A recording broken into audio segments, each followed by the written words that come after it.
فمن شهد منكم الشهر فليصم ومن كان مريضا أو على سفر فعدة من أيام أخر. إن الحمد لله نحمده ونستعينه ونستغفره ونعوذ بالله من شرور أنفسنا ومن سيئات أعمالنا من يهده الله فلا مضل له ومن يضلل فلا هادي له وأشهد أن لا إله إلا الله وحده لا شريك له وأشهد أن محمدا عبده ورسوله. أما بعد فإن خير الحديث كتاب الله وخير الهدي هدي محمد صلى الله عليه وسلم وشر الأمور محدثاتها وكل محدثة بدعة وكل بدعة ضلالة وكل ضلالة في النار. رب اشرح لي صدري ويسر لي أمري واحلل عقدة من لساني يفقهوا قولي. رب أعوذ بك من همزات الشياطين وأعوذ بك رب أن يحضرون. أعوذ بالله السميع العليم من الشيطان الرجيم. وكلوا واشربوا حتى يتبين لكم الخيط الأبيض من الخيط الأسود من الفجر ثم أتموا الصيام إلى الليل ولا تباشروهن وأنتم عاكفون في المساجد تلك حدود الله فلا تقربوها كذلك يبين الله آياته للناس لعلهم يتقون. شیخ محترم تقوی کے بارے میں ذکر کر رہے تھے. رمضان المبارک سے متعلقہ آیات جو ہیں ان کے آغاز میں جو پہلی ہی آیت آتی ہے یا ایھا الذین آمنوا کتب علیکم الصیام کما کتب علی الذین من قبلکم لعلکم تتقون، اس آیت میں بھی یہ لفظ آیا ہے کہ تاکہ تم متقی بن جاؤ، پرہیزگار بن جاؤ. اور پرہیزگار کیسے بنیں گے اس کی قدر تفصیل جو ہے وہ شیخ صاحب نے ذکر کی ہے، اور دیگر تفصیلات بھی مختلف مواقع پر ذکر کی جاتی رہیں گی اور کی جاتی رہی ہیں. اور میں نے ابھی جو آیت پڑھی ہے یہ رمضان المبارک اور روزے سے متعلقہ آیات کی آخری آیت ہے. اس کے آخر میں بھی لعلہم یتقون ہی آیا ہے کہ لوگ کھائیں پئیں جب تک کہ سفید داغا کالے داغے سے ممتاز نہ ہو جائے، الگ نہ ہو جائے، یعنی صبح صادق طلوع نہ ہو جائے تب سے کھانا پینا جاری رکھیں، اور شام ہونے تک ثم اتم اللیل ثم اتم الصیام الی اللیل، یعنی شام ہونے تک، مغرب تک، غروب آفتاب تک اپنے روزے کو مکمل کریں. اب روزے کو مکمل کرنا، ثم اتموا الصیام، اپنے روزے کو مکمل کرو. اب روزے کو مکمل کرنے کے لیے جو چیزیں ضروری ہیں انہی کے بارے میں بعض چیزیں ہم نے کل ذکر کی تھی کہ کچھ چیزیں ایسی ہیں جن کے بارے میں عموماً لوگ سمجھتے ہیں کہ یہ کریں گے روزہ ٹوٹ جائے گا، یہ کریں گے روزہ ٹوٹ جائے گا، یہ کریں گے تو روزہ مکروہ ہو جائے گا، لیکن کچھ نہ کچھ ہو جائے گا جبکہ ان سے کچھ بھی نہیں ہوتا. وہ چند چیزیں جو ضروری ہیں وہ ہم نے کل آپ کے سامنے ذکر کی تھی. اور اس کے ساتھ ہی روزے کی تکمیل کے لیے، روزہ مکمل کرنے کے لیے ضروری ہے کہ ہمیں یہ بھی معلوم ہو کہ روزہ کن چیزوں سے واقعی ٹوٹ جاتا ہے. وہ چیزیں تو وہ لوگوں نے ملا دی جن کا روزے کے ٹوٹنے سے کوئی تعلق نہیں ہے، لیکن کچھ ایسی ہیں کہ جن سے واقعی ٹوٹ جاتا ہے. اب اگر کوئی بھول کر کھا پی لیتا ہے تو اللہ رب العزت نے اس کی اجازت دی ہے، اس سے کچھ نہیں ہوگا، بلکہ فرمایا رزق ساقہ اللہ علیہ، یہ رزق ہے جو اللہ تعالیٰ نے چلا کر اس تک پہنچایا. یعنی بھول کر کھا پی لینے والے کے بارے میں کہا کہ اللہ نے اطعمہ وسقاہ، اللہ نے اسے کھلایا اور پلایا. اس سے تو روزہ نہیں ٹوٹتا، لیکن جان بوجھ کر اگر کچھ کھا پی لیتا ہے تو سب سے پہلی اور بنیادی چیز، بنیادی شرط جو روزے میں صرف بالکل بنیادی بات ہے وہ کھانے پینے سے رکنا ہی تو ہے. صوم کا جو لغوی معنی ہے وہ یہی کیا گیا ہے. صوم کا معنی ہے رکنا. اور کس چیز سے رکنا ہے؟ اگر لغوی معنی لیں تو چلنے سے رکنا، بولنے سے رکنا، جیسا کہ حضرت مریم نے بھی فرمایا تھا نا، قرآن کریم نے نقل کیا ہے کہ میں نے روزہ رکھا ہے، لن اکلم اليوم انسیا، کہ میں آج کسی انسان سے بات نہیں کروں گی. تو ان کا روزہ بات کرنے سے رکنے کا، یہ ساری لغوی باتیں ہیں. لیکن شرعاً صوم کیا ہے؟ وہ ہے کھانے پینے سے اور روزہ توڑنے والی چیزوں سے صبح صادق سے لے کر غروب آفتاب تک رکے رہنا۔ اب اس میں کھانے پینے کی چیز جو ہے وہ بالکل بنیاد ہوتی ہے، بنیاد شمار کی جاتی ہے۔ تو جب کھانے پینے والی چیزوں سے رکنا ہے اور اگر پھر وہی کر لیا، کھانا کھا لیا، کچھ پی لیا، تو ظاہر ہے کہ یہ بڑی معروف بات ہے کہ اس سے روزہ ٹوٹ جاتا ہے۔ اور اگر کوئی کھا پی کر روزہ توڑ لیتا ہے تو اس پر اس روزے کی جگہ پر دوسرا ایک روزہ رکھنا ہوگا، یعنی اس پر اس روزے کی قضا ہے، کفارہ نہیں ہے۔ البتہ امام ابو حنیفہ رحمۃ اللہ علیہ اور اسی طرح امام مالک رحمۃ اللہ علیہ، ان کا کہنا ہے کہ وہ روزہ بھی رکھے اور کفارہ بھی، جبکہ کفارے کی کوئی دلیل نہیں ہے۔ لہذا اگر کوئی جان بوجھ کر کھا کر روزہ توڑ لیتا ہے تو اسے روزے کی جگہ پر روزہ رکھنا ہوگا، یہ اس کا فرض ہو جائے گا، گویا کہ اس نے فرض روزہ جو ہے وہ توڑ لیا۔ اور کفارے کا ذکر اگر ملتا ہے نا روزہ توڑنے کے سلسلہ میں تو وہ دوسری چیز ہے۔ کھانے پینے سے روزہ ٹوٹ جاتا ہے، جان بوجھ کر کھانے پینے سے، بھولے سے نہیں۔ اور دوسری چیز جس سے روزہ ٹوٹ جاتا ہے وہ ہے جمع کر لینا، ہم بستری کر لینا، جمع کر لینا، اس سے بھی روزہ ٹوٹ جاتا ہے۔ اور یہ وہ چیز ہے کہ جس پر صرف قضا نہیں، کھانے پینے پر کوئی قضا نہیں، اور یہ ہے جس پر قضا ہے اور کفارہ بھی ہے، یعنی کھانے پینے پر کفارہ کوئی نہیں۔ اگر جمع کر کے روزہ توڑتا ہے تو اس کو قضا بھی دینی ہوگی اور کفارہ بھی دینا ہوگا۔ اسی سلسلہ میں نبی اکرم صلی اللہ علیہ وسلم کا ارشاد ہے، آپ نے کفارے کے بارے میں، ایک آدمی آیا آ کے کہتا ہے ہلک تو یا رسول اللہ، اے اللہ کے رسول میں تو ہلاک ہو گیا۔ تو نبی اکرم صلی اللہ علیہ وسلم نے پوچھا کہ تجھے کس چیز نے ہلاک کیا؟ تو کہتا ہے وقعت علی امراتی فی نہار رمضان، میں رمضان میں دن کے وقت اپنی بیوی سے جمع کر بیٹھا ہوں، مباشرت کر بیٹھا ہوں، ہم بستری کر بیٹھا ہوں۔ تو نبی اکرم صلی اللہ علیہ وسلم نے ارشاد فرمایا کہ تمہارے پاس اگر غلام ہے تو غلام آزاد کرو۔ اس نے کہا میرے پاس کوئی غلام نہیں ہے۔ آپ نے فرمایا کہ غلام نہیں تو 60 روزے رکھو۔ اب یہ کفارے کی بات ہے، قضا جو ہے وہ تو واضح طور پر نبی اکرم صلی اللہ علیہ وسلم نے، ابو داؤد اور ابن ماجہ میں حدیث ہے، آپ نے فرمایا فَصُمْ یومًا مَکَانَهُ، اس ایک روزے کی جگہ پہ ایک روزہ بھی رکھنا ہے، وہ تو ہو گیا قضا۔ کفارہ ہے غلام آزاد کرو، نہیں ہے 60 روزے رکھو۔ یا رسول اللہ نہیں رکھ پاؤں گا، یعنی 30 روزے ہوتے ہیں رمضان کے، 30 میں مجھ سے یہ غلطی ہو گئی، اب 60 کیسے رکھ پاؤں گا؟ اور وہ روزے بھی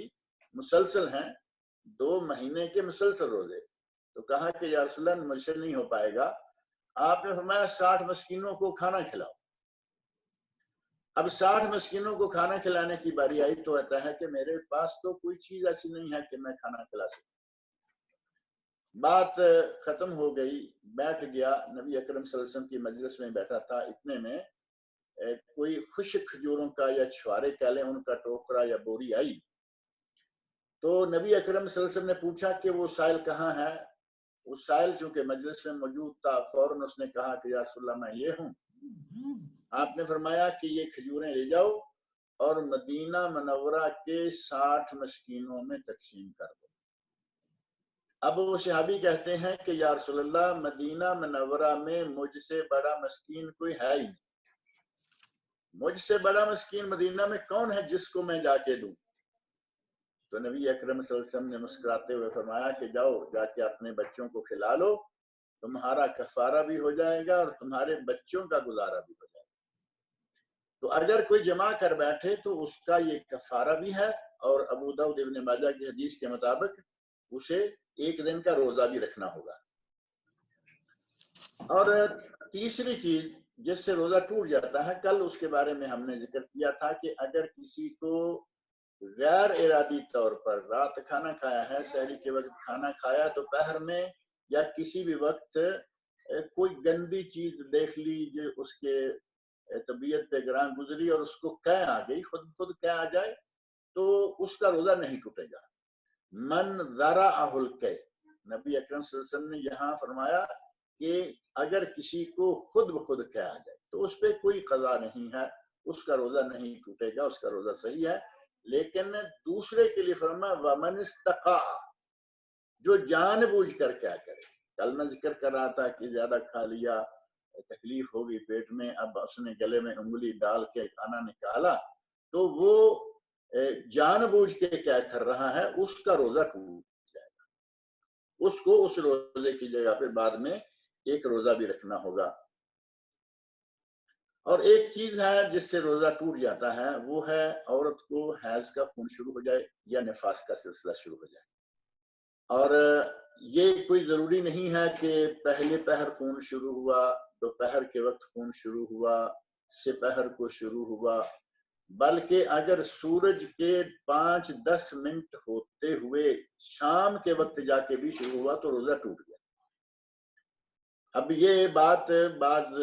خواتین کے حلقوں سے پتہ چلتا ہے کہ کہتی ہیں جی اگر ظہر سے پہلے خون شروع ہوا تو روزہ ٹوٹا، اور ظہر کے بعد ہو تو وہ روزہ پورا کرے، جبکہ ایسی کوئی بات نہیں ہے. روزہ ہے الی اللیل، جیسا کہ قرآن کریم کی آیت ابھی میں نے آپ کے سامنے پڑھی ہے. اللہ نے فرمایا ثم اتم الصیام الی اللیل، پھر روزے کو مکمل کرو رات تک. اور رات کب ہوتی ہے؟ سورج کے غروب ہو جانے کے ساتھ جا کے رات کا سلسلہ شروع ہوتا ہے. تو سورج کے ہوتے ہوئے اگر سورج 5-10 منٹ بھی صرف باقی ہے، کسی کو حیض کا خون شروع ہو جائے یا نفاس کا خون شروع ہو جائے تو اس عورت کا روزہ جو ہے وہ ٹوٹ جائے گا. اور اسے اگر حیض کی وجہ سے 5-7-6 روزے چھوڑنے پڑے ہیں تو وہ روزے بعد میں رکھنے ہوں گے، اور نفاس کی وجہ سے جتنے بھی روزے چھوٹیں گے وہ بعد میں رکھنے ہوں گے. اور اس بات پر امت اسلامیہ کے علماء کا اجماع ہے. یہ کوئی اختلافی مسئلہ نہیں ہے کہ احناف کیا کہتے ہیں، شوافی کیا کہتے ہیں، مالکی کیا کہتے ہیں، حنابلہ کیا کہتے ہیں. ایسا کسی میں کوئی اختلاف نہیں، بلکہ اس میں اہل علم کا اجماع ہے کہ اس سے روزہ ٹوٹ جاتا ہے، حیض کا خون شروع ہونے سے اور نفاس کا خون شروع ہونے سے. اور ایک چیز ہے کھانا پینا تو نہیں، یعنی کوئی چیز جو کھانے والی ہے جس سے آدمی پیٹ بھرتا ہے، نہ کوئی چیز ایسی ہے پینے والی کہ جس سے آدمی کی پیاس اترتی ہے. کھانا پینا نہیں، لیکن جان بوجھ کر کوئی ایسی چیز وہ نگل لیتا ہے. اب مثال یہ دی جا سکتی ہے کہ مثال کے طور پر کسی کے ہاتھ میں کوئی چیز ہے اور ایسے واقعات پیش بھی آئے، اس کے ہاتھ میں کاغذ ہے. اب کاغذ کوئی کھانے پینے کی چیز تو ہے نہیں، اور کاغذ کھانے سے کوئی بھوک پیاس بھی نہیں اترنے والی، اور نہ یہ کوئی کھاتا ہے. لیکن کبھی کبھی کوئی کاغذ ایسا ہوتا ہے کہ وہ کوئی دوسرا دیکھ لے گا، دوسرا پڑھ لے گا، اس کی شامت آ جائے گی، اس نے وہ کاغذ جو ہے منہ میں ڈالا اور نگل گیا. اب یہ کھانے کی چیز نہیں ہے،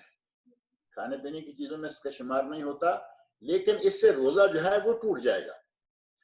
امام ابن قدامہ رحمۃ اللہ علیہ نے اپنی کتاب المغنی جو کہ فقہ مقارن کی بہترین کتاب ہے، چاروں ائمہ اور ان کے ماننے والوں کے اقوال نقل کر کے جو راجح قول ہے اس کی طرف ترجیح جو ہے وہ بتائی گئی ہے، اور بہت عمدہ کتاب ہے. اس کتاب میں شیخ ابن قدامہ، امام ابن قدامہ رحمۃ اللہ علیہ نے لکھا ہے کہ اس بات پر بھی کہ اگر کوئی چیز نگل لے، کھانے پینے والی نہ ہو، کوئی ایک بلور ہے، بچے جس سے کھیلتے ہیں، شیشے کا گول سا گیند چھوٹا سا، اگر کوئی منہ میں ڈال کے وہ نگل لیتا ہے تو وہ بھی کھانے پینے کی چیز تو نہیں ہے. لیکن ایسی کوئی چیز جان بوجھ کر نکلتا ہے تو اس سے اس کا روزہ ٹوٹ جائے. اور اس پر بھی امام ابن قدامہ رحمۃ اللہ علیہ نے کہا تقریباً اجماع ہے. یعنی اگر کسی نے کوئی کہا ایسا جس کا قول جو ہے وہ کوئی خاص، یعنی دیگر علماء ائمہ کے مقابلے میں اس کا قول اکیلا رہ گیا یا خاص اہمیت نہیں رکھتا، تقریباً اس بات پر بھی اجماع ہے کہ ایسی چیز نگل لینے سے بھی روزہ ٹوٹ جاتا ہے. اب یہ کبھی کبھی غیر ارادی طور پر ہو سکتا ہے. مثال کے طور پر وہی بلور جس کی میں بات کر رہا ہوں، بچہ نہیں، بچے کھیل رہے تھے، ان میں سے کسی نے ایک بلور پکڑی، ہاتھ میں رکھی، کرتے کرتے اس کو خوبصورت بلوریں ہوتی ہیں منہ میں ڈال لی، اور اس کو معلوم ہے کہ میں یہ منہ میں رکھوں گا، میں اس کو کھاؤں گا نہیں، اس کو نگلوں گا نہیں. تو غیر ارادی طور پر کچھ ایسا ہوا کہ وہ بلور اس کے گلے سے نیچے اتر گئی، اس کا روزہ نہیں ٹوٹے گا، کیونکہ یہ جان بوجھ کر کھانے پینے کی چیزوں میں نہیں آتا۔ اور ایک شکل یہ ہے کہ سحری اور افطاری میں غلطی لگ گئی، سحری اور افطاری میں غلطی لگ جائے تو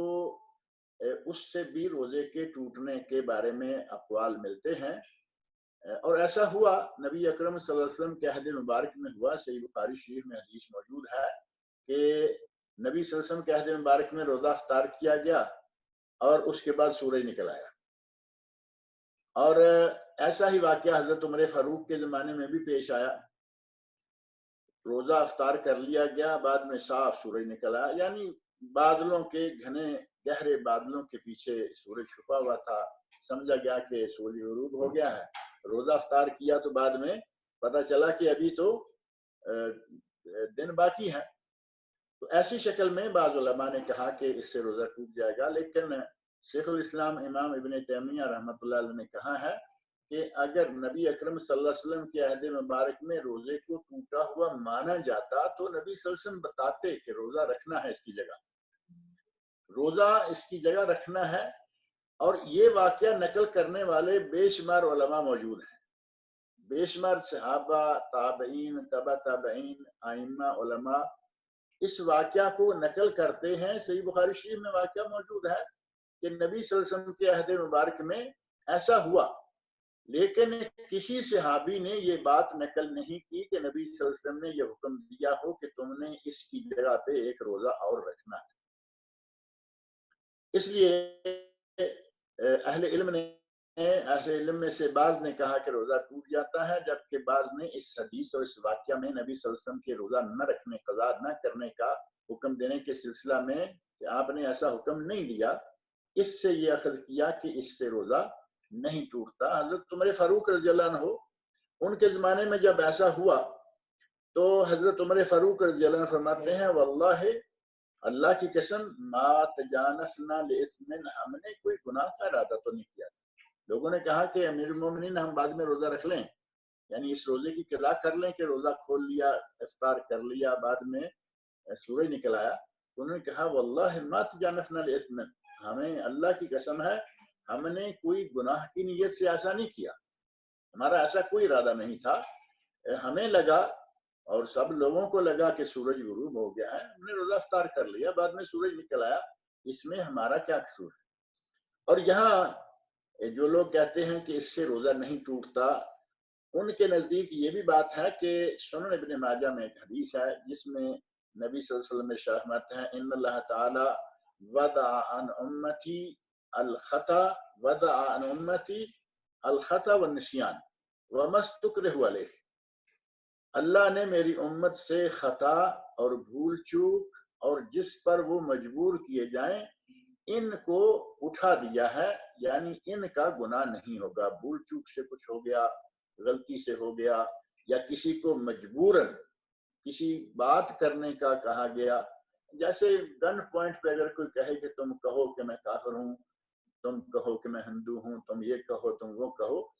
اپنی جان بچانے کے لیے اگر کوئی ایسا کرتا ہے تو اس میں کوئی ایسی بات نہیں ہے۔ شرعاً قرآن کریم میں اللہ نے خود فرمایا ہے کہ اگر اس کا دل ایمان پر مطمئن ہے اور زبان سے محض کسی کے کہنے پر کلمہ کفر کہہ دیتا ہے تو اس سے وہ کافر نہیں ہو جائے گا اور نہ اس کو اس کا گناہ ہوگا۔ تو اس بنیاد پر، اور قرآن کریم میں سورۃ الاحزاب کی آیت 5 میں بھی اللہ نے فرمایا لیس علیکم جناح فیما اخطأتم بہ، اگر کوئی غلطی ہو جائے تو اس کا تم پر کوئی گناہ نہیں ہے۔ اس بنیاد پر اکثر اہل علم یا بکثرت اہل علم یہ کہتے ہیں کہ اگر سورج نکل آیا افطار کرنے کے بعد تو یہ غلطی ہو گئی افطاری میں، اس سے روزہ نہیں ٹوٹے گا، روزہ جو ہے وہ بحال رہے گا۔ اور ایک چیز جس سے روزہ ٹوٹ جاتا ہے وہ ہے استمناء۔ استمناء ہے جان بوجھ کر اپنا مادہ منویہ خارج کرنا، اور اس کی کئی ایک شکلیں ہو سکتی ہیں۔ کل یہ بات آئی تھی کہ اگر سوتے میں ویٹ ڈریم یا احتلام ہو گیا، مادہ منویہ خارج ہو گیا تو اسے روزہ نہیں ٹوٹتا کیونکہ وہ سویا ہوا ہے، لیکن جان بوجھ کر کسی نے بڑے ہجانی انداز سے بوس و کنار کیا یہاں تک کہ اس کا مادہ منویہ خارج ہو گیا تو اس سے بھی روزہ ٹوٹ جائے گا. لیکن اس نے جمع نہیں کیا، بوس و کنار میں کچھ ایسا انداز اختیار کر گیا کہ اس کا روزہ ٹوٹ گیا، اس کو مادہ منویہ خارج ہو گیا تو اس کا روزہ ٹوٹ جائے گا اور اس روزے کی اس پر قضا ہے، کفارہ نہیں ہے. اسی طرح کوئی دوسری شکل ہو سکتی ہے کہ جس سے یہ ہو جائے، مثلا کوئی کسی سوچ میں چلا گیا، بیٹھا ہوا سوچ میں چلا گیا، اور خاص طور پر کوئی پردیسی نوجوان ہیں ان سے یہ واقعہ ہو سکتا ہے، بیویاں دور ہیں، تو سوچ بچار کے نتیجہ میں اگر ایسا ہو جائے تو اس سے مادہ منویہ خارج ہو جائے محض سوچ سے یا نظر سے، تو اس سے روزہ نہیں ٹوٹے گا، اس سے اس کا روزہ جو ہے وہ بحال رہے گا. اور ایسے ہی اگر کسی کے مادہ منویہ کے خروج کی بات نہیں، لیکن مادہ منویہ کے علاوہ ایک مادہ ہوتا ہے جس کو مزی کہا جاتا ہے، مزی سے بھی روزہ نہیں ٹوٹتا، نہ اس کے قضا کی ضرورت آتی ہے. تو یہ کچھ ایسی ضروری چیزیں ہیں جن کے بارے میں کہا گیا کہ ان سے روزہ ٹوٹ جاتا ہے. یہاں مختصر سے انداز میں آپ کے سوالات اور جوابات شروع ہونے سے پہلے میں اتنا عرض کر دوں کہ وہ لوگ جن کو روزہ چھوڑنے کی باقاعدہ اجازت دی گئی ہے ان میں سے ایک تو مسافر ہے، مریض ہے. فمن کان منکم مریضا او علی سفر فعدۃ من ایام اخر، قرآن کریم یہی جو آیتیں ہیں 183 سے 187 تک سورۃ البقرہ کی، انہیں میں اللہ نے 2 مرتبہ فرمایا ہے کہ مریض اور مسافر جتنے روزے چھوڑ دیں اتنے ہی روزے وہ بعد میں رکھ لیں. یرید اللہ بکم الیسر ولا یرید بکم العسر، فرمایا کہ اللہ تمہارے ساتھ آسانی کرنا چاہتا ہے، تنگی نہیں. مریض ہے چھوڑ دے. بعض اہل علم نے شرط لگائی کہ اگر مریض ہے اس کے مرض کے بڑھ جانے کا خطرہ ہے تب چھوڑے، جبکہ یہ باریکیاں ایسی ثابت نہیں ہیں، ان کے کوئی دلائل نہیں ملتے. مریض ہے، بیمار ہے، روزہ چھوڑ دے. مسافر ہے، روزہ چھوڑ دے، تو اس کی گنجائش ہے. اور اگر رکھ لیتا ہے اور وہ پورا کرنے کی استطاعت بھی رکھتا ہے تو ٹھیک ہے، رکھ لے. سفر میں نبی اکرم صلی اللہ علیہ وسلم کے ساتھ لوگ ہوتے تھے، روزہ رکھتے تھے، روزہ چھوڑتے تھے، کچھ چھوڑے ہوئے ہوتے، کچھ رکھے ہوئے ہوتے. تو یہ کوئی ایسی بات نہیں ہے کہ چھوڑنا اس کے لیے فرض ہو جائے گا، لیکن اسے گنجائش دی گئی کہ وہ روزہ چھوڑ دے تو کوئی حرج نہیں ہے. اور انہی سے ملتے جلتے 2 لوگ اور ہیں جن میں سے ایک حاملہ عورت ہے، پریگننٹ عورت ہے، اور دوسری ہے بچے کو دودھ پلانے والی عورت ہے. ان دونوں کو بھی اجازت ہے کہ یہ دونوں بھی روزہ چھوڑنا چاہیں تو چھوڑ دیں. ان کے بارے میں سنن اربع یعنی ابو داود، ترمذی، نسائی اور ابن ماجہ حدیث کی ان 4 کتابوں میں یہ حدیث موجود ہے. نبی اکرم صلی اللہ علیہ وسلم ارشاد فرماتے ہیں ان اللہ عز وجل وضع عن المسافر الصوم وشطر الصلاۃ، مسافر سے اللہ رب العزت نے روزہ اور آدھی نماز یا کچھ نماز جو ہے وہ کم کر دی ہے. یعنی مسافر کو کہا کہ وہ قصر کر لے، تو اس کی نماز ظاہر ہے کہ آدھی ظہر کی صرف 4 فرضوں میں سے 2 فرض، عصر کے 2 فرض، عشاء کے 2 فرض، مغرب کے تو 3 ہوتے ہیں اور فجر کے ہوتے ہی 2 ہیں. تو آپ نے فرمایا کہ مسافر سے روزہ اور آدھی نماز کم کر دی گئی. وَعَنِ الْحُبْلَ وَالْمُرْضِ الصَّوْمُ، اور حاملہ عورت یا پریگننٹ عورت سے اور دودھ پلانے والی، بچے کو، چھوٹے بچے کو دودھ پلانے والی عورت، ان عورتوں سے روزہ جو ہے وہ کم کر دیا گیا، ہلکا کر دیا گیا. وضع یعنی جس طرح مسافر کو کہا گیا کہ وہ روزہ نہ رکھے، مریض کو کہا گیا روزہ نہ رکھے، مسافر کو روزہ رکھنے، روزہ چھوڑنے اور آدھی نماز پڑھنے کا یعنی قصر کرنے کا اس کو یہ کہہ دیا گیا. اور ان 2 عورتوں کو جو دودھ پلانے والی اور حاملہ ہے،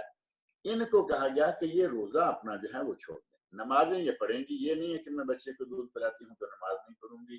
میں پریگننٹ ہو گئی ہوں تو نماز نہیں پڑھوں گی. یہ تو چونکہ لمبے عرصے کی باتیں ہوتی ہیں. ان میں نمازیں پڑھیں گی، روزہ چھوڑ دیں، لیکن جس طرح یہ حکم ہے کہ مسافر جب مقیم ہو جائے، رمضان گزر جائے، جتنے روزے اس نے چھوڑے ہوں گے وہ روزے اس کو رکھنے ہوں گے. اسی طرح جو مریض ہے بیماری کی حالت میں اس نے جتنے روزے چھوڑے ہوں گے وہ روزے اس کو رکھنے ہوں گے. بالکل اسی طرح ہی دودھ پلانے والی عورت اور حاملہ عورت جو ہے وہ بھی روزے رکھیں گے. اور ساتھ ہی بعض اہل علم نے خاص طور پر علامہ شمس الحق عظیم آبادی رحمۃ اللہ علیہ بر صغیر پاک و ہند کے نہیں بلکہ عالم عرب میں بھی عظیم شہرت رکھنے والے ابو داود کی بہترین شرح عون المعبود جو عرب لوگ بڑے شوق سے پڑھتے ہیں اور اپنے پاس رکھتے ہیں اس کے مؤلف ہیں. انہوں نے بھی یہ بات ذکر کی اور کہا کہ عورتیں جو ہیں جو حمل کی وجہ سے اور ساتھ ہی دودھ پلانے والے بچے کی وجہ سے ان دو وجوہات سے جو عورتیں جتنے روزے چھوڑیں گی اتنے روزے بھی رکھیں اور ساتھ ہی اتنے مسکینوں کو کھانا بھی کھلائیں کیونکہ انہوں نے روزہ اپنی وجہ سے نہیں چھوڑا. مریض اور مسافر کو یہ حکم نہیں دیا گیا, یہ نہیں کہا گیا, لیکن حبلہ یا حاملہ عورت, پریگننٹ عورت اور دودھ پلانے والی عورت کو کیونکہ اس نے اپنی ذات کی خاطر یہ روزے نہیں چھوڑے, بچے کی خاطر روزے چھوڑے یعنی دوسرا شمار کیا گیا, تو ان کو ساتھ ہی یہ ہدیہ, یہ کفارہ کہیں یا فدیہ کہیں, ساتھ ہی یہ بھی دینا ہوگا جتنے روزے چھوڑے ہیں وہ روزے رکھیں اور ساتھ ہی اتنے ہی مسکینوں کو کھانا بھی کھلائیں. تو یہ کچھ ضروری مسائل تھے جن سے روزہ ٹوٹ جاتا ہے یا جن کو روزہ چھوڑنے کی قضا ہے. اور اب باری ہے آپ کی کہ آپ کے کیا سوالات ہیں تاکہ ان کو بھی دیکھا جائے اور جو اللہ رب العزت توفیق دے ان کے جوابات آپ کے سامنے رکھیں. السلام علیکم ورحمۃ اللہ. السلام اللہ وبرکاتہ. جزاکم اللہ خیر. شیخ زکوٰۃ سے متعلق کئی ایک سوالات ہیں اور میں نے وہ آپ کے اسپیشل رکھے ہیں. ان میں سے سب سے پہلا سوال تو یہ ہے کہ کیا نابالغ بچے کے مال میں زکوٰۃ واجب ہے؟ قرآن کریم میں یہ بات موجود ہے کہ اگر کوئی مال کسی ایسے آدمی کے پاس ہے جو کہ خود عقل مند نہیں ہے یا یوں سمجھیں کہ کوئی عقل میں پسماندہ ہے, اس کا مال ہے, یا بچہ نابالغ ہے لیکن اس کے پاس مثال کے طور پر بچہ ہے نابالغ ہے, یتیم ہو گیا اور اس کے پاس اس کے والدین نے بے شمار مال چھوڑا ہے, ایسی شکل میں جس آدمی کو اس کا گارڈین بنایا جائے گا, جو آدمی اس کا گارڈین ہوگا, جو اس کے مال کی دیکھ ریکھ کرے گا, وہ جہاں اپنی تنہا نکالے گا, اللہ نے اس کا حق دیا نا کہ وہ اپنا جائز نہ لے تو اس کی مرضی, اور اگر چاہے تو جائز خرچہ وہ اس چھوٹے یتیم بچے کے مال سے بھی لے سکتا ہے. اور جب وہ اپنا حق لے سکتا ہے تو اسے اس کے مال میں سے اگر اس کا مال ایسا ہے کہ اس میں سے زکوٰۃ ادا کی جائے تو اس میں سے اللہ کا حق بھی ادا کرنا چاہیے. جیسے وہ اپنا حق لے سکتا ہے ایسے ہی اللہ کا حق بھی اس میں سے ادا کرے. شرط یہ ہے کہ وہ مال وفیر, بہت سارا مال ہو, یہ نہیں کہ تھوڑا بہت ہے. تو ظاہر تھوڑا بہت ہوگا تو وہ تو یتیم کے اپنے لیے ہوگا, وہ کماتا بھی نہیں, بچہ بھی ہے, یا اسی طرح کوئی کم عقل ہے, تو ان کے لیے یہ ہے کہ ان کے مال سے زکوٰۃ اگر مالدار ہیں لیکن کم عقل ہے, مالدار ہے, نابالغ ہے, مالدار ہے, یتیم ہے اور ابھی بہت چھوٹا ہے, ان کے مالوں سے جو اللہ کا حق ہے وہ ادا کیا جائے گا. جزاکم اللہ خیر. شیخ اسی سے جڑا ہوا ایک اور سوال ہے کہ اسلامی مدارس اور مراکز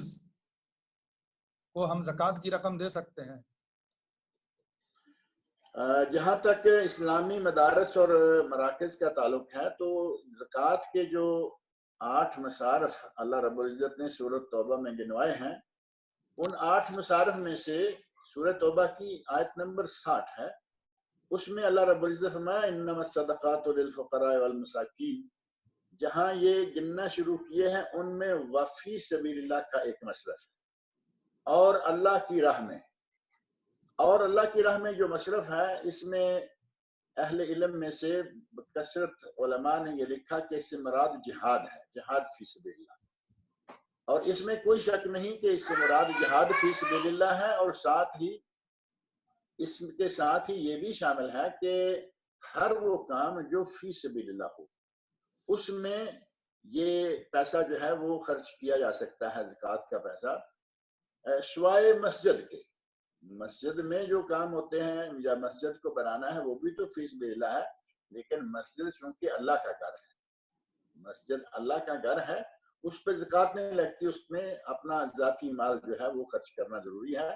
لیکن باقی جتنے بھی فی سبیل اللہ کام ہیں ان پر یہ بات فٹ آتی ہے کہ جو فی سبیل اللہ ہے، مثلا مدرسہ ہے اس میں دینی تعلیم ہوتی ہے اور فی سبیل اللہ، اور اسلامی مراکز ہیں جن میں نشر و اشاعت کے کام ہوتے ہیں اور اسی طرح دعوت و ارشاد کے کام ہوتے ہیں، وہ سارے فی سبیل اللہ ہوتے ہیں۔ ان میں جو آدمی اپنی زکوٰۃ کا پیسہ جمع کرواتا ہے اس میں انشاءاللہ تعالیٰ کوئی حرج والی بات نہیں، بلکہ آج مدارس دینیہ ہمارے ملکوں میں، خاص طور پر پاکستان، انڈیا، بنگلہ دیش، مدارس دینیہ چلتے ہی زکوٰۃ و صدقات کے پیسوں سے ہیں، کیونکہ وہاں گورنمنٹ جو ہے وہ کوئی خاص امداد نہیں کرتی۔ انڈیا کی تو گورنمنٹ ہی ظاہر ہے کہ سیکولر ہے، ان کو تو اسلام سے کوئی تعلق ہی نہیں ہے۔ پاکستان کی حکومت سیکولر نہیں ہے، حکومت برائے نام مسلمان ہے، لیکن مدارس دینیہ کے لیے کچھ کبھی سنا تھا کہ کوئی فنڈ دیا کرتے تھے، لیکن وہ بھی بہت ناکافی، یعنی کسی کے لیے تھوڑا بہت کو فنڈ ہے وہ اگر جمع کروا دیتے ہیں، گورنمنٹ دے دیتی ہے تو وہ کوئی بات تو نہ ہوئی نا۔ تو ایسے موقع پر اس شکل میں ہماری جو زکوٰۃ کی مد ہے وہ مدارس دینیہ پر بالخصوص اور مراکز دعوت و ارشاد، تبلیغ اور اسی طرح نشر و اشاعت کے جتنے کام ہیں ان سب پر بھی زکوٰۃ کا پیسہ صرف کیا جا سکتا ہے۔ یہ زکوٰۃ کے مصارف میں سے جو فی سبیل اللہ کا مصرف ہے اس کے تحت آتے ہیں۔ شیخ، جو مانعین ہیں، بہت سے ایسے لوگ ہیں جو کہتے ہیں مدارس اور مراکز کو زکوٰۃ کی رقم نہیں دی جا سکتی، وہ کہتے ہیں کہ اس آیت میں جس میں مصارف زکوٰۃ کا ذکر ہے اللہ سبحانہ و تعالیٰ نے حصر کے ساتھ بیان کیا ہے، تو اگر فی سبیل اللہ کا معنی عمومی کر دیں تو پھر حصر کا کوئی فائدہ نہیں رہ جاتا۔ نہیں، وہ بالکل صحیح ہے، اگر آپ اس کو عمومی میں نہ لیں گے تو فی سبیل اللہ کا ترجمہ کیا کریں؟ کہا جہاد کا لفظ وہاں موجود ہے؟ وہاں جہاد کا لفظ نہیں ہے۔ سب سے پہلے طور پر، سب سے پہلے مصرف کے طور پر فی سبیل اللہ میں جہاد اسی لیے شمار کیا گیا، جبکہ جہاد کا لفظ وہاں بھی نہیں ہے۔ جہاد فی سبیل اللہ ہم کہتے ہیں، وہاں وفی سبیل اللہ ہے اور اللہ کی راہ میں۔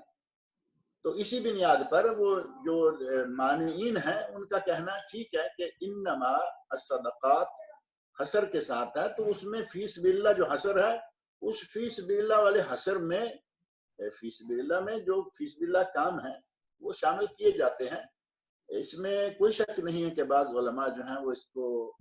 سمجھیں کہ اس مصرف کو قبول نہیں کرتے، جبکہ بعض بہت بڑے بڑے علماء نے اسے قبول کیا ہے کہ فی سبیل اللہ میں وہ آتے ہیں، مدارس دینیہ اور مراکز اسلامیہ۔ اور اگر کوئی نہیں قبول کرتا،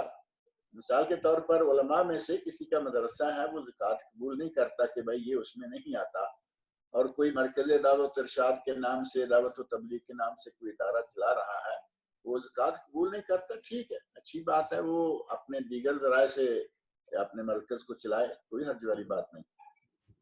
شکریہ، جزاکم اللہ خیر۔ عزیز اللہ صاحب، عزیز اللہ خان صاحب ہاتھ اٹھائے ہوئے ہیں، ان کا مائک کھول دیا جائے۔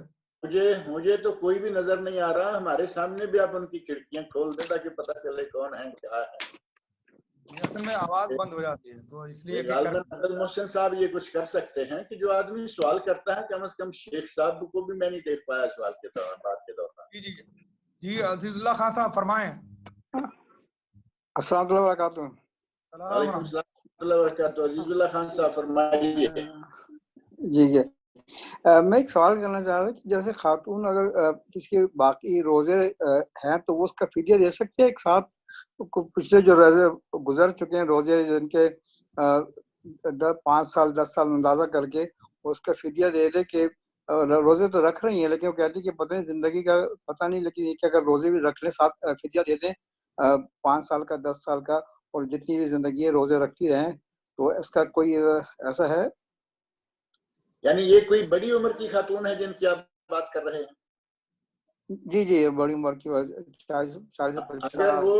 بڑی عمر کی خاتون ہیں اور ان کو روزہ رکھنے میں مشقت ہو رہی ہے، یعنی بزرگ خاتون ہیں، عمر رسیدہ ہیں، وہ روزہ رکھنے میں بہت مشقت محسوس کرتی ہیں اور اس کے باوجود وہ کوشش کر رہی ہیں تھوڑا بہت کر کے روزہ رکھتی چلی جائیں گی، تو اگر وہ احتیاطاً اپنا وہ دے دیتی ہیں ہر روز اپنے روزے کی جگہ پر کسی مسکین کو روزہ رکھوا دیتی ہیں اور اس کے باوجود وہ اپنا کچھ فدیہ یا کسی مسکین کو کھانا کھلا کر خود روزہ رکھ لیتی ہیں، اللہ تعالیٰ ان کے دونوں عمل جو ہیں ان پر ان کو اجر و ثواب دے گا۔ مقصد یہ کہ روزہ رکھا، پتہ نہیں یہ روزہ میں پورا کر پاؤں یا نہ کر پاؤں، تو احتیاطاً انہوں نے 30 دن کا فدیہ دے دیا، ایک سال کے 30 روزے شمار کر کے 30 دن کا فدیہ دے دیا اور روزے رکھتی رہیں، جو پورے کر گئیں الحمدللہ، اور جو پورے نہ کر پائیں اس میں بھی کوئی ایسی بات نہیں ہوگی، کیونکہ ان کے لیے باقاعدہ اس بات کی اجازت دی گئی ہے۔ حضرت ابن عباس رضی اللہ عنہ فرماتے ہیں کہ بزرگ عورت اور بزرگ مرد، یعنی عمر رسیدہ مرد اور عورت دونوں جو ہیں، وہ اپنی طرف سے کسی کو فدیہ دے دیں، روزہ رکھوا دیں، تو ان کے لیے نہیں، میں ان روزوں کی بات کر رہا ہوں جیسے جو خواتین کے روزے جو ہے حیض وغیرہ میں نہیں رکھ پاتی، ان کے جو روزے ہیں نہیں، ان کا جو روزے نہیں رکھتی ان کی جگہ فدیہ نہیں ہے، ان کی جگہ روزہ رکھنا ہی ہے، ان کی جگہ روزہ ہی رکھنا ہوگا۔ نہیں، اور اگر روزہ تو رکھ رہی ہیں، اگر روزہ رکھ رہی ہیں تو ٹھیک ہے، روزے رکھیں، اللہ کرے کہ ان کے وہ روزے پورے ہو جائیں۔ شیخ وہ شاید یہ جاننا چاہ رہے ہیں کہ جیسا کہ بعض اہل علم کہتے ہیں کہ اگر کسی نے بغیر کسی عذر شرعی کے اگلے رمضان تک روزہ نہیں رکھا، اس کے بعد اب وہ ان روزوں کی قضا کر رہی ہے، تو ساتھ میں فدیہ بھی دینا ہے یا بغیر فدیہ کے صرف قضا کرنا ہے؟ شاید یہ ان کی مراد ہے۔ میں عذر شرعی کی بات کر رہا ہوں، میں جیسے حیض وغیرہ میں اس کے ہوتا ہے ان کی بات کر رہا ہوں میں۔ روزے تک پچھلے رمضان تک انہوں نے قضا نہیں کیا، پھر ایک رمضان آ گیا، 2-4 سال گزر گئے، یہی نا آپ جاننا چاہ رہے ہیں؟ جی ایسا کہ گزر کے کافی عرصے بعد ابھی ان کو یاد آیا کہ بری بات ہے، وہی ہے، نہیں رکھ سکتے۔ وہی بات ہے کہ اگر رمضان کے روزے چھوٹے ہیں حیض کی وجہ سے، مینسس پیریڈ کی وجہ سے، تو جتنے روزے اگر معلوم ہے کہ 5 سال کے چھوٹے ہوئے ہیں تو ظاہر کے 5 سال کے 35 روزے بنیں گے، 10 سال کے ہیں 70 بن جائیں گے۔ وہ روزے حیض کی وجہ سے چھوٹنے والے روزے جو ہیں ان کی جگہ پر روزے رکھنا ہی ضروری ہے، لیکن ساتھ ہی بعض علماء نے کہا ہے کہ اگر 1 سال کے اندر وہ روزہ نہیں رکھ پاتی، اگلا سال آ گیا، اگلا رمضان آ گیا اور وہ ابھی تک اپنے روزے نہیں پورے کر پائیں، تو اگلے سال اگر رکھیں گی تو 1 روزہ رکھیں اور ایک ساتھ ہی کفارہ بھی دے دیں، روزہ بھی رکھیں، کفارہ بھی دے دیں۔ یہ تب ہے جب ان کا 1 سال گزر جائے اور سال گزرنے کے باوجود بغیر کسی وجہ کے بھی انہوں نے وہ روزے قضا نہ کیے۔ اب کسی کے اگر 5 4 7 10 سال کے روزے ہیں، مثال کے طور جیسے آپ فرما رہے ہیں، تو ان کو 6 7 روزے جتنے بھی ہیں ان کا حساب کرتے ہوئے یہ دیکھنا ہوگا کہ ہمارے کتنے روزے بنتے ہیں، روزے رکھیں، اللہ تعالیٰ ان کو روزے رکھنے کی توفیق دے۔ یہ روزے رکھنا ضروری ہے۔ ہاں وہ تو رکھ رہی ہیں۔ اگر کسی کو سنیں آپ عزیز اللہ خان صاحب، اگر کسی کو ایسی عمر میں آ کے پتہ چلا کہ میں نے جو اتنے روزے چھوڑے ہیں، یعنی پہلے توفیق نہیں ہوئی یا کسی وجہ سے وہ روزے قضا نہیں کر پائیں، اب پتہ چلا کہ میں تو بہت بڑا مجھے تو بڑا مطلب گناہ ہو گیا کہ میں نے اتنا عرصہ نہیں کیا، جیسے ہی پتہ چلے وہ روزے قضا کرنا شروع کر دیں، اور اگر وہ ساتھ ہی اتنے سالوں کے حساب سے فدیہ اکٹھا دے دیں، کیونکہ اب تو فدیہ بھی ساتھ دینا ہے، روزہ بھی رکھنا ہے، فدیہ آج ہی اکٹھا دے دیں، جتنے روزے رکھ سکیں گی رکھیں، جو روزے ان کے بس سے باہر ہو جائیں گے، عمر زیادہ ہو گئی ہے، ایسے پیریڈ میں آ گئی ہیں کہ اب روزہ رکھ ہی نہیں سکتی، تو اس شکل میں اللہ تعالیٰ معاف کرنے والا ہے، غفور رحیم۔ جزاکم اللہ خیر شیخ زکوٰۃ سے متعلق ایک سوال یہ بھی ہے کہ عموماً بر صغیر ہند و پاک میں لڑکیوں کی شادی نہیں ہوتی، اگر لڑکیاں غریب ہیں اور شادی کے لیے ان کو سامان جہیز چاہیے اور سامان جہیز کے پیسے ان کے والدین کے پاس نہیں ہیں، تو کیا زکوٰۃ کی رقم سے شادی میں مدد کرنا یہ جائز ہے؟ شیخ جیسا کہ آپ بھی جانتے ہیں کہ ہمارے پاکستان اور انڈیا بنگلہ دیش ان 3 ملکوں میں بالخصوص شادیوں پر اتنے زیادہ ناجائز خرچے ہوتے ہیں کہ اگر میں کہوں کہ شادی میں 90% خرچہ حرام جگہ پر جاتا ہے، ناجائز جگہ پر جاتا ہے، حرام نہیں تو ناجائز کر لیں، تھوڑا ذرا نرم ہو جائے گا تو یہ بے جانا ہوگا۔ اگر مہندی پہ خرچہ جا رہا ہے ناجائز، اگر دیگر رسوم پہ جا رہا ہے ناجائز، اگر جہیز پہ جاتا ہے تو ناجائز۔ اب زکوٰۃ ایسا مال نہیں ہے کہ اس کو کہیں بھی آپ ڈال دیں، اور وہ چونکہ یہ بچی کمزور، یہ گھر والے جو ہیں یہ غریب ہیں، محتاج ہیں، فقیر ہیں، یہ ہے وہ ہے، ایسا نہیں۔ یہ زکوٰۃ اللہ کا حق ہے، اور اللہ تعالیٰ نے جو حق بیان کیے ہیں، جو مقامات بیان کیے ہیں، انہی جگہ پہ وہ لگنا چاہیے۔ اور اس میں غریب لڑکیوں کی شادیاں، اور وہ بھی جہیز خریدنے کے لیے، یہ بالکل جائز نہیں ہے۔ اس کے جو مقامات بتائے گئے، جو مصارف بتائے گئے، ان میں غریب لڑکیوں کی شادیاں کروانا، اور خاص طور پر جن میں جہیز، مہندی، یہ اور وہ ساتھ لگے ہاتھوں بارات، یہ ساری چیزیں جتنے بھی ہیں یہ خرچے شرعاً ثابت نہیں، ان چیزوں کا شریعت میں کوئی وجود نہیں ہے۔ ایسی شکل میں اگر زکوٰۃ کا پیسہ ان کو دیں گے تو آپ کے زکوٰۃ کے پیسے جو ہیں وہ صحیح جگہ پہ نہیں لگیں گے۔ ان کی مدد کریں، مالدار لوگ جو ہیں وہ ان کی مدد کریں، ان کے ساتھ تعاون کریں، ان کو اپنے پیسے سے کچھ پیسے دیں، تو کوئی حرج نہیں، تعاون کر کے ان کی بچوں کی شادیاں کروائیں۔ لیکن یہ کہ زکوٰۃ کا پیسہ وہاں ڈال دیں، یہ بالکل ناجائز۔ جزاکم اللہ خیر۔ بس سعودی عرب میں بعض اہل علم کا یہ فتویٰ موجود ہے کہ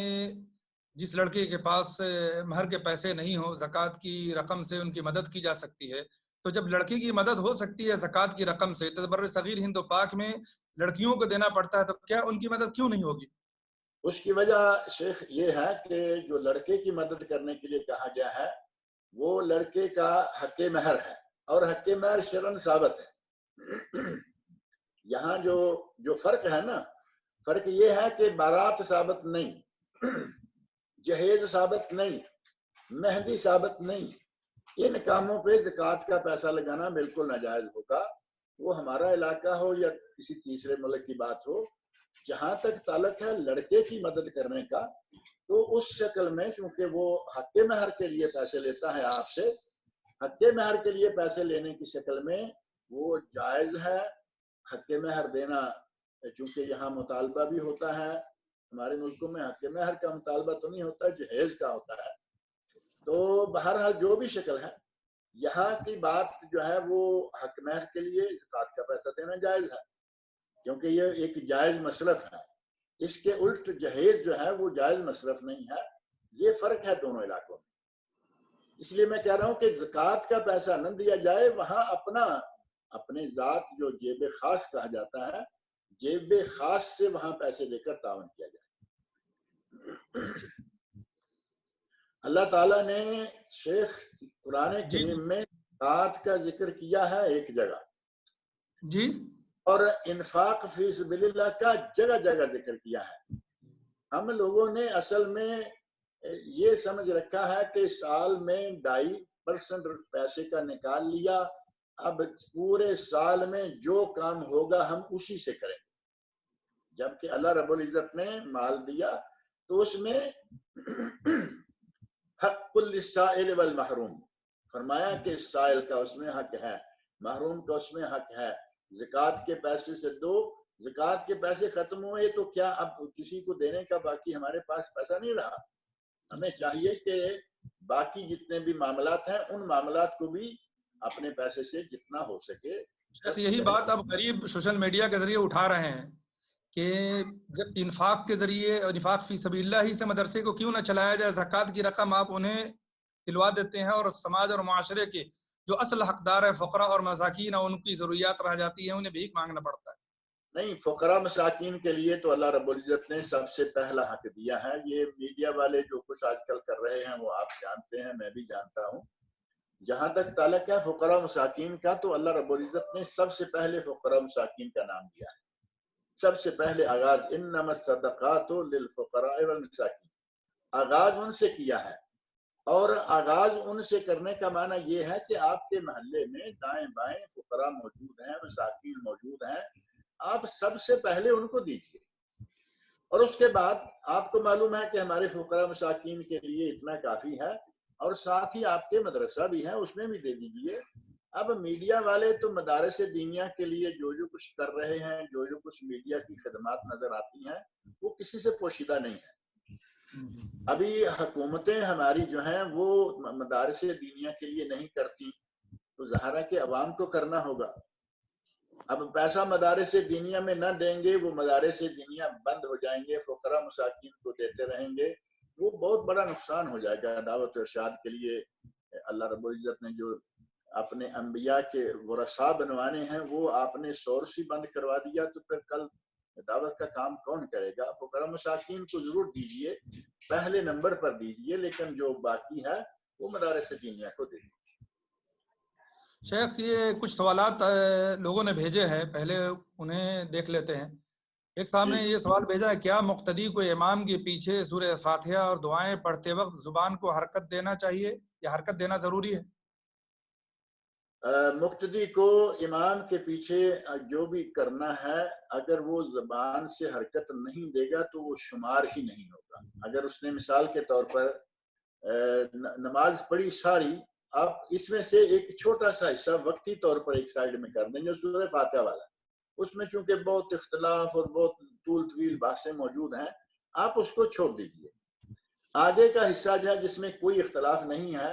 وہ ہے التحیات، وہ ہے رکوع سجود کی تسبیحات، وہ ہے سمع اللہ لمن حمدہ، اور دعائیں ہیں۔ اگر ایک آدمی اپنے منہ کو، زبان کو، ہونٹوں کو حرکت دیے بغیر دل ہی دل میں پوری نماز کر جاتا ہے، اس کی نماز نہیں ہوتی۔ شیخ علامہ محمد بن صالح العثیمین رحمۃ اللہ علیہ نے ایک فتویٰ میں یہ بات کہی ہے کہ قرات پڑھنا، جو قرات کا لفظ ہے وہ تحیات بھی قرات ہے، اور درود شریف بھی قرات ہے، دعاؤں کی بھی قرات کی جاتی ہے، اور سورہ فاتحہ کی بھی قرات، چونکہ وہ لفظ سورہ فاتحہ پہ آ کے ایسا جم گیا ہے کہ شاید قرات سوائے سورہ فاتحہ کی کسی اور چیز کی نہیں، سورہ فاتحہ کی قرات ہے، اس کی آگے والی سورت جو پڑھی جاتی ہے ضم سورہ جس کو کہتے ہیں، اس کی بھی قرات ہے۔ علامہ شامی رحمۃ اللہ نے فرمایا کہ جب تک آدمی کے ہونٹ نہیں ہلیں گے، زبان نہیں ہلے گی، وہ قرات شمار ہی نہیں ہوگی۔ لہذا دعائیں مانگتے وقت، سورہ فاتحہ پڑھتے وقت، امام کے پیچھے ہوں، اکیلے ہوں، جہاں بھی ہوں، سورہ فاتحہ پڑھنا جو ہے وہ چونکہ واجب ہے، ضروری ہے، بلکہ نبی صلی اللہ علیہ وسلم کی ایک دو نہیں بے شمار حدیثیں ہیں جن میں کہا گیا لا صلاۃ لمن لم یقرأ بفاتحۃ الکتاب یا ام الکتاب، جس نے سورہ فاتحہ نہیں پڑھی اس کی نماز نہیں ہوتی۔ آپ نے نہ نماز کی نمازی کے لیے کہا کہ اکیلے کی نہیں ہوتی، نہ کہا منفرد اس کی مقتدی کی نہیں ہوتی، نہ یہ کہا کہ امام کی نہیں، مطلقاً نماز نہیں ہوتی۔ یہ بہت ساری احادیث ہیں، اس پہ بہت ساری بحثیں ہیں، بہت سارے معاملات اہل علم نے پیش کیے، کسی کے ضمن میں مدرک رکوع کی رکعت آ جاتی ہے، اور ان سب چیزوں سے قطع نظر جو قرات کا لفظ ہے وہ تب آئے گا جب آدمی اپنی زبان سے اور اپنے ہونٹوں سے، دونوں سے ان الفاظ کی ادائیگی کرے گا تو قرات ہوگی، ورنہ قرات نہیں۔ جزاک اللہ خیر شیخ۔ ایک صاحب نے اور سوال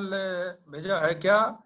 بسم اللہ یہ ہر صورت کا حصہ ہے؟ اور اسی سے جڑا ہوا ان کا دوسرا سوال ہے کہ کیا قرآن کریم میں کہیں سے بھی تلاوت کرنے پر بسم اللہ پڑھنا ضروری ہے؟ قرآن کریم کے سلسلہ میں، تلاوت کے آغاز کے سلسلہ میں اللہ رب العزت نے قرآن کریم میں ہی ارشاد فرمایا فَإِذَا قَرَأْتَ الْقُرْآنَ فَاسْتَعِذْ بِاللَّهِ مِنَ الشَّيْطَانِ الرَّجِيمِ، جب تم قرآن کریم پڑھنے لگو تو اللہ رب العزت کی پناہ مانگ لو شیطان مردود سے، یعنی اللہ کی پناہ طلب کر لو کہ اللہ تعالی ہمیں شیطان مردود سے محفوظ رکھے، اپنی پناہ میں رکھے۔ تو جب آپ قرآن کریم کی تلاوت کرنے لگتے ہیں، سورت کا آغاز ہے تو اعوذ باللہ اور بسم اللہ، اور اگر سورت کا آغاز نہیں ہے تو پھر کم از کم آپ تعوذ اعوذ باللہ من الشیطان الرجیم پڑھ کے کوئی آیت پڑھتے ہیں، اعوذ باللہ من الشیطان الرجیم پڑھ کے کسی صفحہ سے آپ تلاوت شروع کرتے ہیں، تو یہ طریقہ ہے آغاز کرنے کا جب سورت کا آغاز نہ ہو، یعنی تلاوت آپ نے شروع کی لیکن سورت کا آغاز نہیں ہے، کسی جگہ سے آپ نے کوئی آیت پڑھنی ہے تو آپ اعوذ باللہ پڑھ کے اس وقت بسم اللہ اگر نہیں پڑھتے تو بات الگ ہے، کیونکہ آپ نے اعوذ باللہ جو حکم تھا قرآن کریم پڑھنے کے لیے خاص، وہ اس پہ عمل ہو گیا۔ اور اگر سورت کا آغاز ہو رہا ہے بسم اللہ پڑھیں، سوائے سورہ توبہ کے شروع میں بسم اللہ ہے نہیں، اللہ رب العزت نے ذکر نہیں فرمائی۔ اور جہاں تک تعلق ہے کہ کیا یہ ہر سورت کی آیت ہے یا نہیں، اس میں اہل علم کی دو آراء ہیں، بعض نے کہا کہ ہر سورت کی آیت ہے اور بعض نے کہا کہ نہیں یہ سورہ فاتحہ کی آیت ہے۔ یہاں بھی اختلاف موجود ہے علماء کا، سورہ فاتحہ کی آیت ہے باقی کی آیت نہیں، یا پھر سورۃ النمل کی جز الآیہ ہے۔ سورہ نمل میں جہاں سلیمان علیہ السلام کا ذکر ہے، ہدہد کا، ملکہ بلقیس کا، تو اس واقعہ میں یہ بات موجود ہے کہ حضرت سلیمان علیہ السلام نے جو بلقیس کو خط لکھا، ملکہ سبا کو، اس خط کے آغاز میں لکھا انہو من سلیمان انہو بسم اللہ الرحمن الرحیم۔ اور وہ جس طرح ہمارے یہاں آج کل لکھتے ہیں نا فرام، یہ ہے فرام انہو من آگے سلیمان، کہ یہ خط سلیمان علیہ السلام کی طرف سے ہے، اور آگے ساتھ ہی بسم اللہ الرحمن الرحیم کا ذکر کیا، اور اس کے آگے جو بات انہوں نے لکھی قرآن کریم نے وہ خط بھی جو ہے وہ نقل کیا ہے۔ تو اگر آپ بسم اللہ پڑھ کے کسی سورت کے ساتھ اعوذ باللہ بسم اللہ پڑھ کے تلاوت شروع کرتے ہیں بہت اچھا، اور اگر صرف اعوذ باللہ پڑھ کے آپ آغاز کر دیتے ہیں جائز ہے، اور اگر اعوذ باللہ بسم اللہ بغیر کسی سورت کے آغاز کے کہیں سے بھی پڑھنا چاہتے ہیں، جس میں وہ الفاظ آتے ہیں نا کل امر لم یبدا بسم اللہ فہو اقطع اجزا غیر تمام، او کما قال رسول اللہ صلی اللہ علیہ وسلم، یہ مختلف الفاظ میں مختلف روایت ہیں اس موضوع کی کہ جو کام بغیر بسم اللہ کے شروع کیا جائے وہ ناتمام ہے، نامکمل ہے۔ تو اگر اس کو سامنے رکھتے ہوئے بسم اللہ بھی پڑھ لیتا ہے تو کوئی مسئلہ نہیں ہے، لیکن جہاں تک تعلق ہے کہ کیا ہر سورت کے آغاز میں جو بسم اللہ لکھی رہتی ہے وہ سورت کی آیت ہے یا نہیں ہے، یہ بات اہل علم کے مابین مختلف ہی ہے۔ جزاکم اللہ خیر شیخ، اس نشست کا آخری سوال ہے، ایک صاحب نے ابھی بھی بھیجا ہے، یہ کہ کیا منفرد شخص اگر گھر میں نماز پڑھ رہا ہو، فرض نماز پڑھ رہا ہو، تو اقامت کہنا ضروری ہے؟ ضروری والی بات تو نہیں ہے، لیکن اگر کہہ لیتا ہے تو اچھا ہے۔ اگر بات لوگ سمجھتے ہیں نا کہ ضروری ہے، آج ہم جن حالات سے گزر رہے ہیں ان حالات کا تو اللہ تعالیٰ جلد خاتمہ کرے، اس وبا کو جلد اٹھائے، ہماری دعا ہے، لیکن یہ صورتحال تو عام حالات میں بھی پیش آ سکتی ہے۔ معمول کے حالات میں بھی کوئی آدمی کہیں اکیلا ہے، نماز پڑھ رہا ہے، گھر میں ہے، نماز پڑھنا پڑ گیا، تو ایسی شکل میں اگر وہ اقامت کہہ لیتا ہے تو یہ بہتر ہے، اس کے لیے بہتر ہے کہ اقامت کہہ کر نماز پڑھے، فرض خاص طور پر، باقی کی تو اقامت نہیں ہے نا، فرضوں کی اقامت کہہ کر نماز پڑھے، اور اگر اقامت کہے بغیر نماز پڑھتا ہے تو اس کی نماز ہو جائے گی۔ یعنی ایسا نہیں ہے کہ یہ اقامت جو ہے وہ جماعت کے لیے فرض ہے، اقامت کہہ لے بہت اچھا ہے، اور اگر نہیں کہتا تو اس کی نماز جو ہے وہ انشاءاللہ ہو جائے گی، یہ ایسا نہیں ہے کہ اس کی نماز نہیں ہو پائے گی۔ جزاکم اللہ خیر و شکر اللہ علیکم شیخ، وقت ہو چکا ہے، انشاءاللہ پھر ملاقات ہوگی۔ ٹھیک ہے انشاءاللہ۔ السلام علیکم ورحمۃ اللہ وبرکاتہ۔